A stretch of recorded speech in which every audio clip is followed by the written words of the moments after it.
नमस्कार, मैं हूं अंशिता। ये कैसा रामराज लाई है मोदी सरकार कि देश में सिर्फ आंदोलन ही आंदोलन हो रहे हैं। ऐसे में सवाल ये है कि इन आंदोलनों के चलते क्या मोदी सरकार का तीसरा टर्म का सपना पूरा हो पाएगा। दरअसल ये सवाल इसलिए उठने लगा है क्योंकि अभी किसान आंदोलन पार्ट 2 ठीक से शुरू भी नहीं हुआ कि एक और आंदोलन की सुगबुगाहट तेज हो गई है। इसके संकेत खुद महिला पहलवान साक्षी मलिक ने एक वीडियो साझा करके दिए हैं। तो क्या कहा है साक्षी मलिक ने, पहले सुनिए।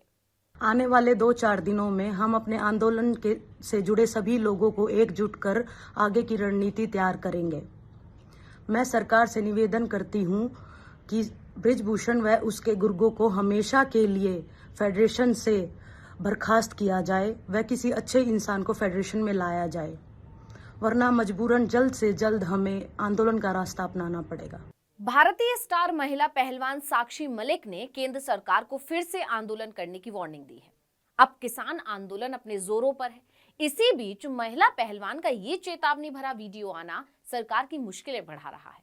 जरा सोचिए कि मोदी सरकार कितना बुरी फंस गई है, या ये भी कह सकते हैं कि घिर गई है। मोदी सरकार बात तो रामराज लाने की कर रही थी, लेकिन सरकार के रामराज में तो आम जनता को अपने हक के लिए सड़क पर उतरने को मजबूर होना पड़ रहा है। एक तरफ किसान आंदोलन पार्ट 2 की शुरुआत हो चुकी है, इसी बीच पहलवानों ने वार्निंग दे दी है कि वो भी तैयारी में लग गए हैं। इसके अलावा योगी सरकार के यूपी में पहले से ही 69,000 शिक्षक भर्ती घोटाले वाले मामले में शिक्षक अभ्यर्थी सड़क पर बैठे हैं। महीनों से आंदोलन चल रहा है। ये लोग डिप्टी सीएम केशव प्रसाद मौर्य तक से मुलाकात कर चुके हैं, लेकिन सुनने वाला कोई नहीं। उल्टा पढ़े लिखे नौजवानों के साथ अपराधियों जैसा सलूक किया जा रहा है।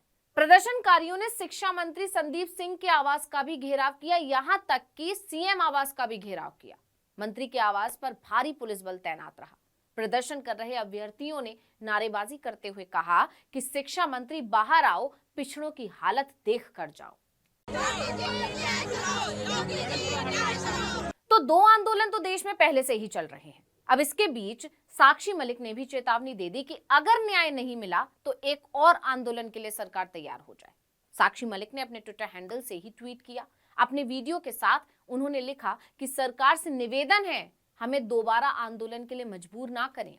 महिला पहलवानों का आरोप है कि संजय सिंह ने UWW के साथ सेटिंग करके अपने आप को बहाल कर लिया है। आप सबको हमारे आंदोलन के बारे में तो पता ही है। 21 दिसंबर को बृजभूषण के दबदबे की बेहूदगी व तांडव को देखते हुए सरकार ने संजय सिंह को सस्पेंड कर दिया था। उसके बाद स्पोर्ट्स मिनिस्ट्री व IOA ने एड ऑफ कमेटी बनाई, जिसका हमने स्वागत किया। फिर एड ऑफ कमेटी ने बहुत अच्छा सीनियर नेशनल कराया, हमने उसका भी स्वागत किया।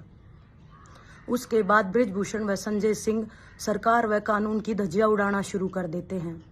चाहे पैरेलल नेशनल कराना हो, या फिर कोचिज या रेफरीज को डराना व धमकाना हो, या फिर फेडरेशन के पैसे का मिसयूज करना हो, बृजभूषण व संजय सिंह ये दिखाने में कोई कसर नहीं छोड़ते कि वे सरकार और कानून से भी ऊपर हैं। साक्षी मलिक के साथ ही बजरंग पूनिया ने भी वीडियो जारी कर आंदोलन की चेतावनी दी। साक्षी मलिक की तरह ही उन्होंने भी कहा कि आने वाले 2-4 दिनों में हम अपने आंदोलन से जुड़े सभी लोगों को एकजुट करके आगे की रणनीति तैयार करेंगे। क्या कहा बजरंग पूनिया ने, सुन लीजिए। सरकार ने हमारे से भी वादा किया था कि हम आप लोगों के साथ हैं। बृजभूषण और उसके घर के और उसके आसपास के लोग कोई भी रेसलिंग में नहीं आएगा। उसके बावजूद आप सब देख रहे हैं कैसे 21 तारीख को जब चुनाव हुआ था, उसके बाद उन्होंने कैसी प्रक्रिया दी थी। वो आपको बताने की जरूरत नहीं कि वो एक सभ्य व्यक्ति की हैं या किसी गुंडे व्यक्ति की हैं। और तीसरी, मैं सरकार से निवेदन करूंगा कि आप जल्द से जल्द कोई फैसला लें, और हम खिलाड़ी भी जो हमारे साथ संगठन, जितने भी संगठन हमारे साथ जुड़े थे, चाहे वो किसान संगठन हो, खाप पंचायतें हों, मजदूर संगठन, महिला संगठन, जितने भी संगठन हमारे साथ जुड़े थे, हम सब से बातचीत करके हम जल्द ही एक फैसला लेंगे। और मैं सरकार से निवेदन करूंगा कि हमें इतना मजबूर ना किया जाए कि खिलाड़ियों को दोबारा से प्रोटेस्ट करना पड़े। अब इन पहलवानों के आरोपों में कितनी सच्चाई है, इस पर तो कुछ नहीं कहा जा सकता, लेकिन महिला पहलवानों की मांगों को नजरअंदाज करना भी अब सरकार को भारी पड़ने वाला है। किसानों को नजरअंदाज करने का नतीजा तो सामने ही है। ऐसे में अगर पहलवान आंदोलन पार्ट 2 भी शुरू हो गया तो सरकार बुरी फंस जाएगी। इसे ऐसे समझिए कि जब पहलवान सड़कों पर थे तब अन्नदाताओं ने यानी किसानों ने उन्हें अपना समर्थन दिया था। किसान नेता उनसे मिलने जंतर मंतर पर भी पहुंचे थे। यहां तक कि जब पहलवान अपने मेडल बहाने हरिद्वार गए थे, उस समय नेता नरेश टिकैत ने ही उन्हें ऐसा ना करने के लिए मनाया था। ऐसे में अब अगर किसान और पहलवान दोनों एक साथ एक समय पर सड़क पर आ गए तो यह आंदोलन संभालना सरकार के लिए कितना मुश्किल हो जाएगा, इसका अंदाजा आप खुद लगा सकते हैं।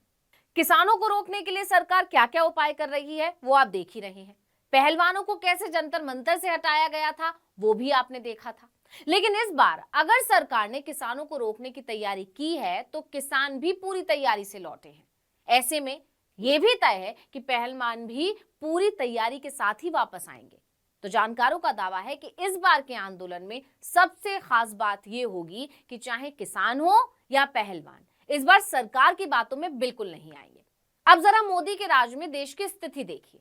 दिल्ली के पास किसान आंदोलन कर रहे हैं, यूपी में शिक्षक अभ्यर्थी प्रदर्शन कर रहे हैं और पहलवानों ने आंदोलन की चेतावनी दे दी है। अब जरा सोचिए क्या होगा अगर बेरोजगार भी प्रदर्शन का ऐलान कर दे तो, क्योंकि आपको याद होगा अभी कुछ दिन पहले सेना में चुने हुए युवाओं ने जंतर मंतर पर प्रदर्शन किया था।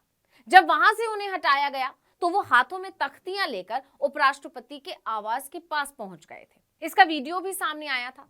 अब इन आंदोलनों के बीच ये 1.5 लाख बेरोजगार युवा भी सड़क पर आ गए तो देश के इन हालात को देखकर यही कहा जाएगा कि अच्छे दिन तो नहीं आए, लेकिन देश में आंदोलन वाले दिन जरूर आ गए। मोदी सरकार के दावे थे रामराज लाने के, अच्छे दिन लाने के, महिला सुरक्षा, महिला सशक्तिकरण को बढ़ावा देने के, बेरोजगारी, महंगाई को जड़ से मिटाने के, किसानों की आय दोगुनी करने के। लेकिन ना तो किसानों की आय दोगुनी हुई, ना महिलाएं सुरक्षित हैं। सुरक्षित तो छोड़िए, उनकी सुनवाई तक नहीं हो रही है। ना बेरोजगारी कम हुई और महंगाई का ग्राफ तो बढ़ता ही जा रहा है, बढ़ता ही जा रहा है। हाँ, सिर्फ एक दावा और वादा जरूर पूरा हुआ है और वो है राम मंदिर बनवाने का। इसके अलावा पूरी जनता सिर्फ आंदोलन करने पर मजबूर है। अभी की हालत यह है कि किसान से नौजवान तक हर कोई आंदोलन कर रहा है। अब देश में अलग अलग आंदोलनों को देखकर लोग पूछ रहे हैं, क्या इसी तरह के अच्छे दिन लाने की बात कर रही थी मोदी सरकार? तो इस वीडियो में इतना ही। आपसे अनुरोध है, यूट्यूब पर हमारे चैनल आर्टिकल 19 इंडिया को सब्सक्राइब कीजिए, फेसबुक पर लाइक कीजिए, कमेंट करके बताइए आपको हमारे ये वीडियो कैसा लगा। व्हाट्सएप पर भी फॉलो कीजिए और आने वाले दिनों में हम किन मुद्दों पर वीडियो बनाएं ये भी जरूर बताइएगा। ट्विटर हैंडल है आर्टिकल 19 _इंडिया, इसे भी फॉलो कर लीजिए। नमस्कार।